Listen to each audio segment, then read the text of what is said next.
তো ডিম ভাজার জন্য আমি লবণ দিয়ে দিলাম পরিমাণ মতো, সাথে লবণ দিয়েছি, কাঁচামরিচ এবং ধনেপাতা। এখন আমি ডলে নিব সবগুলো। হাতের সাহায্যে ডিম ভাজলে খুবই ভালো হয়, তাই আমি সব কিছু হাতের সাহায্যেই করি বেশিরভাগ কাজই।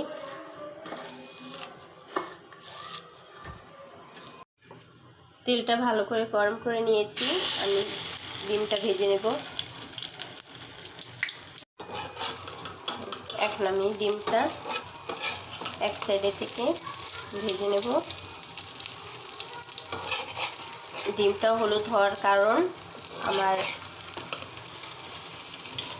তরকারি ঝোলের একটু তেল ছিল বেশি, সেটা আমি রেখে দিয়ে ডিমেতে দিয়ে দিয়েছিলাম, তার জন্য।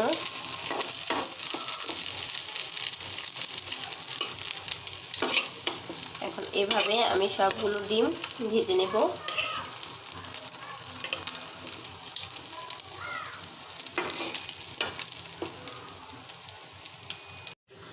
ডিমগুলো ভেজে নিয়েছি, পাটিসাপটার মতো করে কেটে নেব পরে।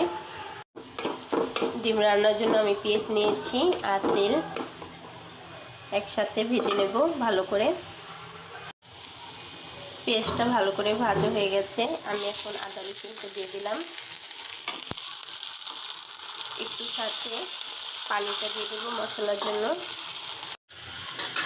এখন আমার পানিটা দিয়ে দিয়েছি, তরকারির জন্য আমি লবণটা দিয়ে দেবো স্বাদ মতো, পরে আরও লবণ দেব।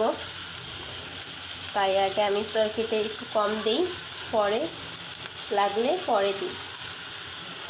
পরিমাণ মতো সব মশলা দিয়েছি, সাথে আমি তেজপাতাটা দিয়ে দেব।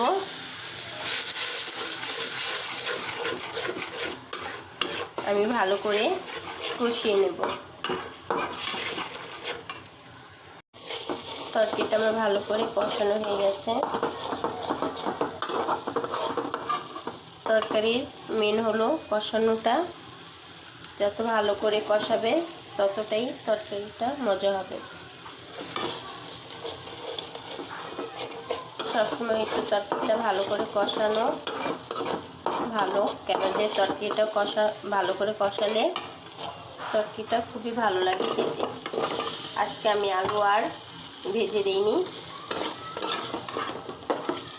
আলুটাকে আমি দিয়ে দিলাম।